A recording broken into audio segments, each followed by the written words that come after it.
Hello guys, I am Rekha Misra. Welcome to my channel R Maths. So today I am going to teach you number system from your NCERT textbook of class 9. So what is number system? Before starting the exercise, I will introduce the chapter so you can understand all basic concept about the number system. You are very familiar about number. आप बहुत ही अच्छी तरह से पढ़ते आ रहे हैं बहुत छोटे क्लासों से कि नंबर क्या होता है। तो मैं इन्हीं छोटे क्लासों से लेकर के अभी तक आपने जो सीखा उसका एक रिकैप में ले रही हूँ, जिससे आपको सारे रिमाइंड हो जाएंगे और आप आसानी से एक्सरसाइज को कर पाएंगे। So let's start. What is number system? Number system के अंदर क्या क्या होता है? Natural number, whole number, integers, rational numbers, irrational numbers, real numbers. तो ये सारे नंबर्स आप 7 क्लास, 6 क्लास, 8 क्लास, इन सारे प्रीवियस क्लासों में आपने इनको स्टडी किया हुआ है। So you are very familiar about this numbers. So natural number क्या होता है? This numbers start from 1 to infinity, 1 2 3 up to infinity। And whole number क्या होता है? जब आप इसमें 0 इंक्लूड कर देते हो तो ये क्या हो जाता है? Whole number. जब आप this start from 0 to infinity, infinitely. So क्या होता है? जब 0 आप इंक्लूड कर दो, 0 1 2 3 अप टू इंफिनिटी। इंटीजर्स क्या होता है? इट इंक्लूड्स, और इसे नेचुरल नंबर को हम किससे रिप्रेजेंट करते हैं? इट रिप्रेजेंट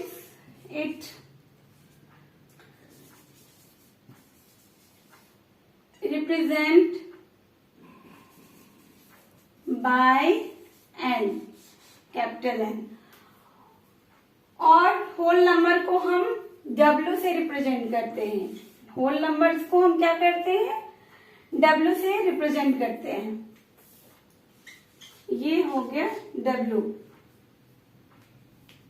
ये इसको मैंने N से रिप्रेजेंट किया। सो N, नेचुरल नंबर को मैंने N से रिप्रेजेंट कर दिया और होल नंबर को कैपिटल W से। ये 0 से स्टार्ट होता है, 0 1 2 3 अप टू इंफिनिटी। इस तरह से ये क्लियर नहीं आ रहा, मैं फिर से लिख दे रही हूं, अप टू इंफिनिटी। इंटीजर्स को हम किससे रिप्रेजेंट करते हैं? Z से रिप्रेजेंट करते हैं। तो Z इक्वल टू क्या हो जाएगा? मैंने क्या लिखा है इसका definition? Integers equal to it includes natural numbers and their inverse. Natural numbers क्या होता है हमारा? 1 to infinity। इसमें 0 भी होता है और ये है हमारा नेचुरल नंबर 1 2 3, और इसका इनवर्स क्या हो जाएगा? -1 -2 -3 अप टू इंफिनिटी। तो ये हमारा हो गया इंटीजर्स। इसको हम रिप्रेजेंट करते हैं Z से। और इंटीजर्स दो तरह के होते हैं, positive integers and negative integers. ये हमारे हो गए पॉजिटिव इंटीजर्स, ये सारे हो गए पॉजिटिव इंटीजर। और ये हमारे क्या हो गए हैं dear children? Negative integer.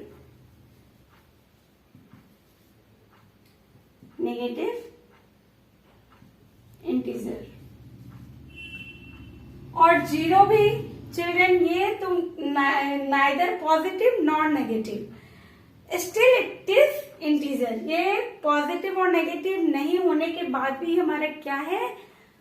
Integers है। 0 is also integers. Rational number is very very important. What is rational number? The numbers can be expressed in the form of p by q and q not equal to 0. So rational number. What is rational number? Rational number is very very important. Rational number, the numbers can be expressed in the form of p by q and q will be not equal to 0. ये भी आपने पढ़ा है 8th class में, बहुत अच्छी तरीके से पढ़ा हुआ है. क्या होता है, जैसे आप कोई सा भी नंबर ले लो, यहाँ 0 भी आपका रेशनल नंबर है क्योंकि 0 के नीचे आप 1 लिखो, या कोई भी नंबर ले लो, आप 7 ले लो, 4 ले लो, इसके नीचे आप कोई नंबर नहीं है तो 1 लिख सकते हो. और जैसे 5 लिख दिया, यहाँ 11 लिख दिया, ये सारे हमारे क्या है, रेशनल नंबर. यहाँ q जो है कोई भी नॉट इक्वल टू 0 है. तो आपको इस तरह से क्वेश्चन पूछ दिया जाएगा कि 0 इज अ रेशनल नंबर, तो आप क्या बोलोगे, yes 0 is a rational number, क्योंकि इसके नीचे 1 हम लिख सकते हैं और 1 से डिवाइड करोगे तो 0 हो जाएगा. तो 0 क्या है, 0 रेशनल नंबर है. आपको इस तरह से क्वेश्चन पूछ दिया जाएगा कि all natural number is a whole number, क्या सारे नेचुरल नंबर होल नंबर्स है, तो आप क्या बताओगे, ऑब्वियसली होल नंबर है, क्योंकि आप देखो सारे नेचुरल नंबर इस होल नंबर में मौजूद है, सारे हमारे यहाँ पे प्रेजेंट है, तो इसलिए सारे नेचुरल नंबर होल नंबर हो जाएगा. बट क्या सारे होल नंबर नेचुरल नंबर है, नहीं, क्योंकि 0 हमारा नेचुरल नंबर नहीं है. इसी तरह से इंटीजर आ गया.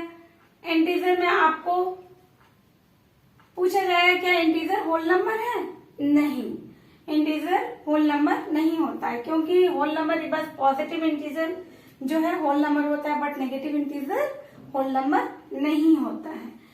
अब इस तरह से हम देखें इरेशनल नंबर्स क्या होता है, the numbers which can not be form in p upon q, जो these numbers cannot be expressed in the form of p upon q. अब हम पढ़ेंगे रियल नंबर. रियल नंबर में दोनों आ जाते हैं चिल्ड्रेन. क्या क्या आ जाता है, रैशनल और इरेशनल. और real number generally you can say it include all numbers. Real number में सारे नंबर्स इंक्लूड हो जाते हैं. तो it contains all rational and irrational numbers. Next, I will introduce remaining topic in next part. So let's start next point, prime number. What is prime number? Prime number you know very well, आपको पता है अच्छे से. क्या है prime number? It's greater than 1 and only factor are 1 and itself. ये number जो होता है वो अपने आप से डिवाइड होगा या 1 से डिवाइड होगा.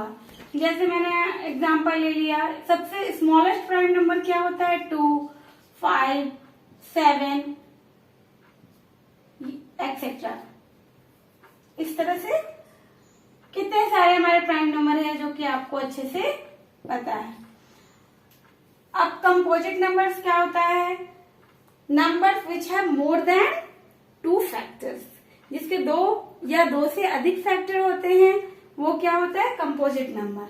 जैसे एग्जांपल, अब 6 ले लिया या 4 ही ले लो, 4 के 2 फैक्टर 2 2 जा 4, 2 1 जा, क्या हो जाएगा, इसका फैक्टर 1 इंटू 2 इंटू 2, 3 फैक्टर हो गए. इस तरह से आप कोई भी नंबर ले लो, 12, 1 इंटू 2 इंटू 3 इंटू 2, ये इसके मोर देन 2 फैक्टर्स हो गए, तो ये कंपोजिट नंबर हो गया. इस तरह से अब जो है मेन इंपॉर्टेंट टॉपिक्स क्या है, find the rational number between 2 rational numbers, any 2 rational numbers. मैं यहाँ पे लिखी हूँ 4 and 5. तो इस तरह से आपको एक्सरसाइज में बहुत सारे क्वेश्चंस आएंगे कि how many rational number between 2 any numbers. So how will you find, कैसे आप फाइंड करोगे, ये आपने इस क्लास में भी सीखा हुआ है, लेकिन फिर से मैं बता रही हूँ कैसे करेंगे इन वेरी इजी वे. कैसे, बिल्कुल सिंपल तरीके से जो आपको बहुत इजी लगेगा और मजा आएगा. जैसे आप, ये है 4,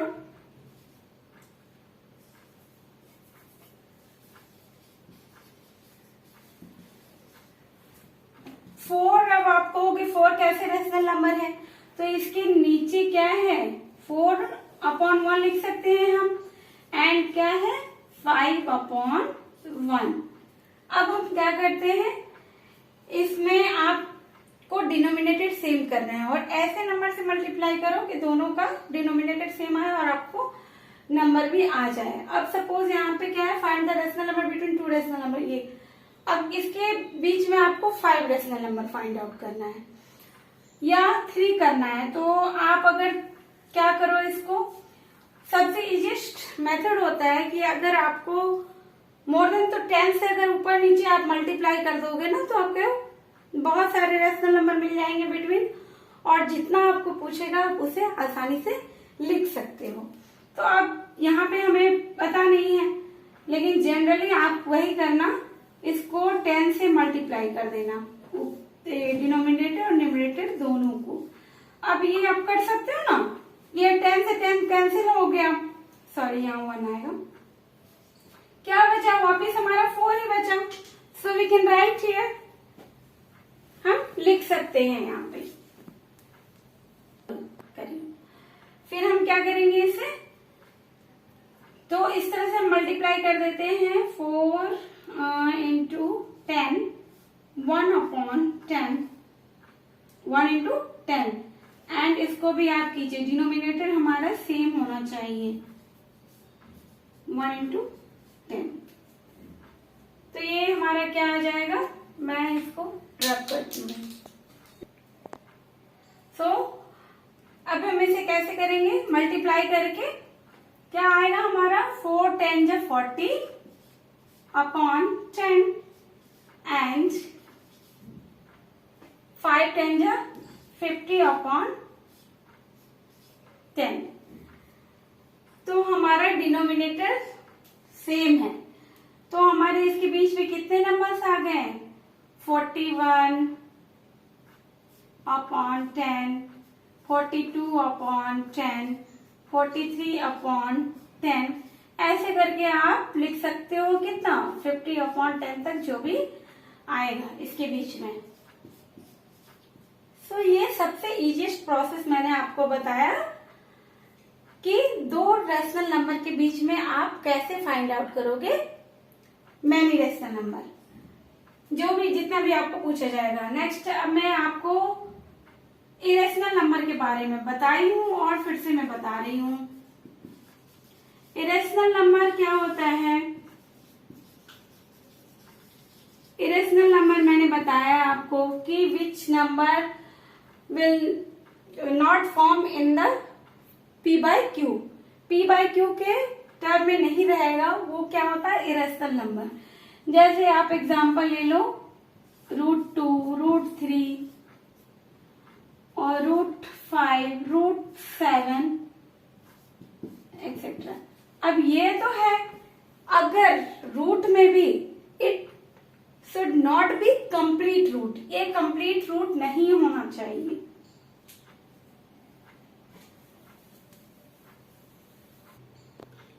ये कंप्लीट रूट नहीं होना चाहिए, it should not be, it should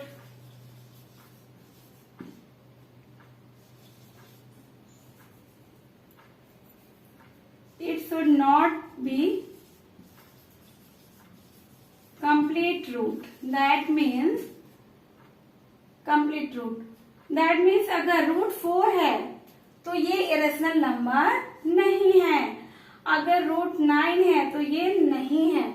अब ऐसा नंबर आ जाता है, क्या नंबर आ जाएगा 0.0 1 then 0 1 then 0 0 1 then 0 0 1, ये एक तरह से पैटर्न आते जाएगा।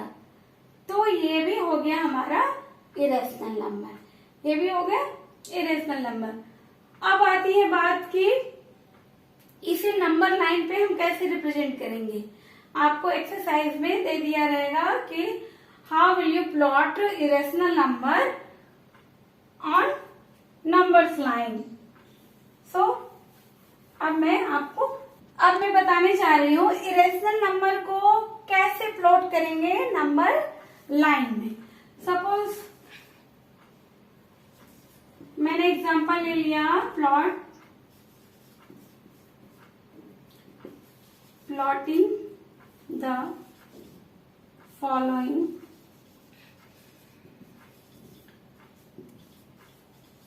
Irrational number.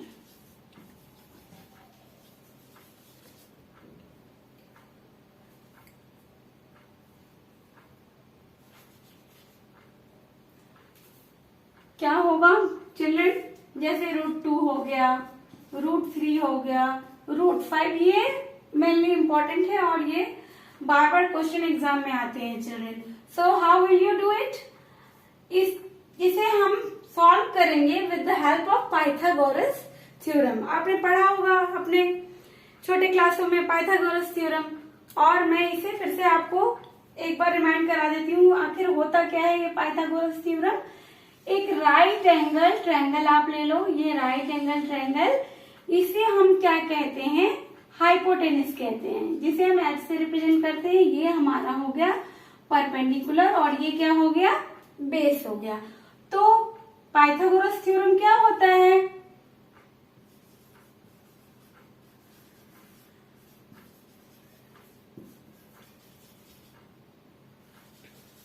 पाइथागोरस थ्योरम क्या होता है चिल्ड्रन?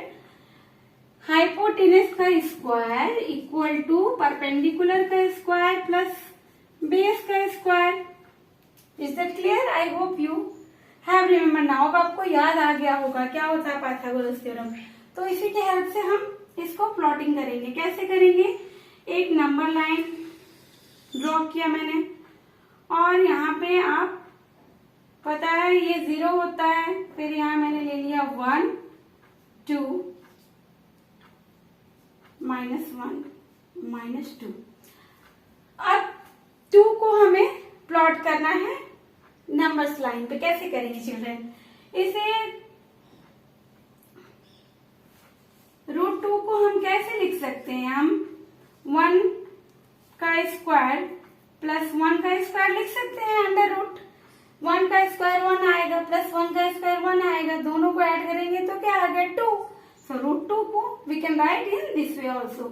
सो हमें सबसे पहले क्या करना पड़ेगा? आप 1 को लो और यहाँ पे कंपास की सहायता से यू विल डू एक आपको 90 डिग्री का एंगल ड्रॉ करना होगा। उसके लिए हम क्या करते हैं? आपको पता है, आपने 7 और 8 क्लास में ड्रॉ किया हुआ है। तो इसी तरह से हम लेंगे कंपास को, यहाँ से एक आर्क खींचेंगे, ऐसे करके आएगा हमारा आर्क। फिर कंपास को यहाँ पे लेके, listen to me very carefully, ध्यान से आप मेरी बात सुनिए। यहाँ कंपास लेंगे, उसी मेजर से आप यहाँ पे कट लगाएंगे, फिर यहाँ से आप कट लगाएंगे ऐसे। अब स्केल की सहायता से आप यहाँ पे लाइन ड्रॉ करेंगे। ये 90 डिग्री परपेंडिकुलर लाइन आप ड्रॉ करोगे, और ये लेंथ आपका होना चाहिए 1 यूनिट। ये कितना होना चाहिए चिल्ड्रन? 1 यूनिट होना चाहिए। फिर इसको हम स्केल की सहायता से इसको ऐसे मीट कर देंगे, मिला देंगे। तो ये हमारा जो ये हो गया 1 यूनिट। दोनों का जब हम स्क्वायर करते हैं तो हमारा ये हाइपोटेनस आता है, तो ये हमारा हो गया √2। Is that clear? I hope आपको समझ में आ गया होगा। अब हम नेक्स्ट देखते हैं √3 को कैसे प्लॉट करेंगे। तो चिल्ड्रन √2 को अब हम बेस सिलेक्ट कर लेंगे। √2 को हम क्या करेंगे? बेस सिलेक्ट कर लेंगे। उसके बाद अब फिर से यहाँ पे आपको क्या करना है? 90 डिग्री का एंगल ड्रॉ करना है, और ये 1 यूनिट ही लेना है। ये कितना लेना है चिल्ड्रन? 1 यूनिट लेना है। तो अब ये 1 यूनिट और ये √2 कितना हो जाएगा? √3 को हम कैसे लिख सकते हैं चिल्ड्रन? √2 का स्क्वायर प्लस 1 का स्क्वायर हम लिख सकते हैं। What will be the meaning of this? Under √3 ही आएगा। इस तरह से हम क्या करेंगे? फिर हम यहां से इसको, ये 1 हो गया और इसको हम इससे मैच कर देंगे। तो ये था हमारा √2 था। अब ये हमारे क्या आ गया चिल्ड्रन, √3। तो अब हम फिर √4 का हमारा ऐसे निकल जाएगा। √4 को हम क्या लिख सकते हैं, √3 का स्क्वायर प्लस 1 का स्क्वायर, क्या हो जाएगा ये 3 + 1 क्या हो जाता है 4, √4 आ गया या 2, ये 4 बाहर आएगा तो क्या आ जाएगा 2। अब ये हो गया हमारा। इस तरह से हम फिर से यहाँ पे परपेंडिकुलर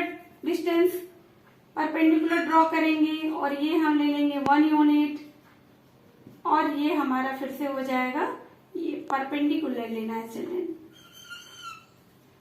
ये हमारा फिर से हो गया √4। इसी तरह फिर करेंगे हम तो हमारा क्या आ जाएगा √5 आ जाएगा।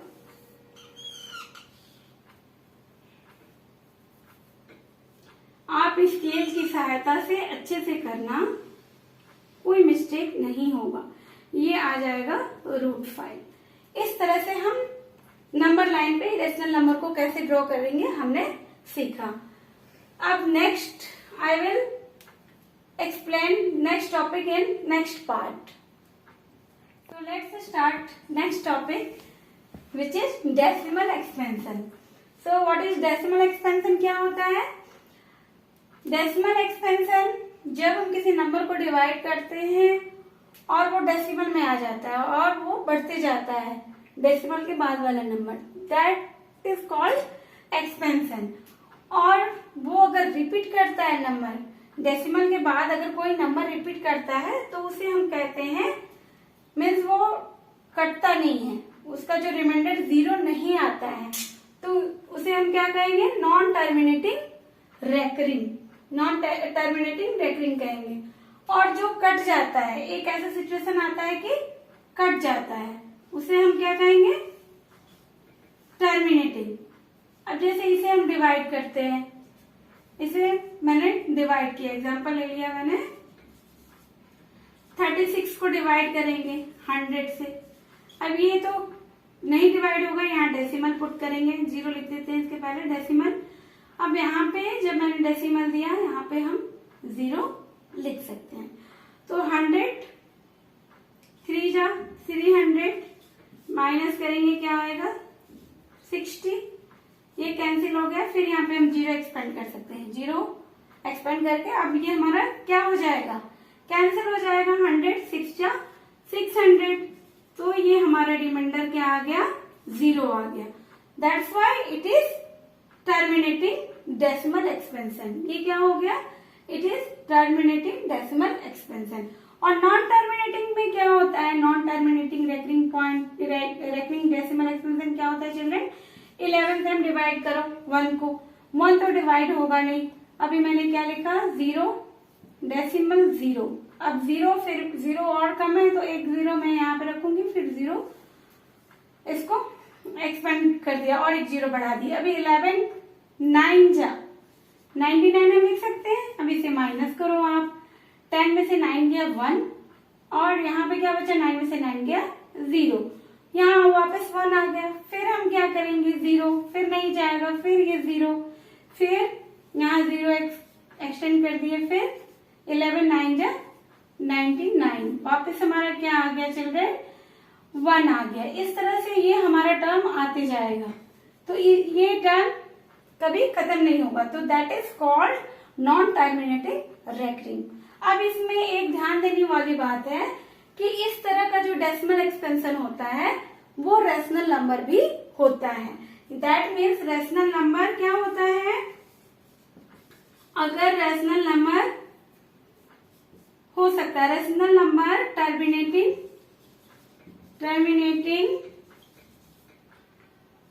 और नॉन टर्मिनेटिंग दोनों होते हैं।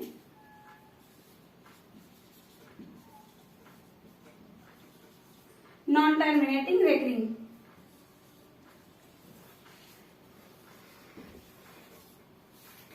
रेशनल नंबर जो होते हैं हमारे वो दोनों के केस में होगा।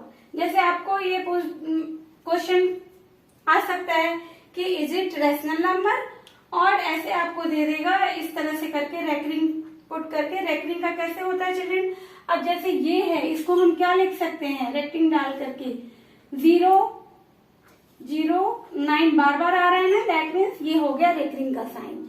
इसको हम क्या कहते हैं रेकरिंग का साइन, ये हो गया रेकरिंग साइन। अब जो इरेशनल नंबर होता है, इरेशनल नंबर क्या होता है, it will be non terminating and non terminating recurring. वो होता है नॉन टर्मिनेटिंग। जो इरेशनल नंबर होता है, इरेशनल नंबर विल बी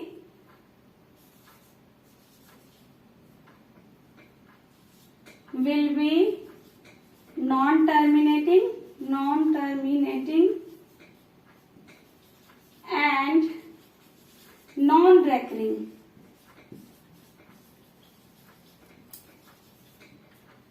तो चैप्टर 1 के इंट्रोडक्शन पार्ट में चिल्ड्रन यहीं तक था। सारे टर्म्स एंड सारे पॉइंट को मैंने बहुत अच्छे से एक्सप्लेन किया है। अगर इसमें आपको कोई डाउट आए, कुछ भी क्वेरी आए, you can ask me without any hesitation in comment box में आप पूछ सकते हैं। और मेरा एक्सप्लेनेशन अच्छा लगा हो तो please like and share and subscribe बेटा my dear children, and I will come with next video with next exercise. Thank you and bye bye.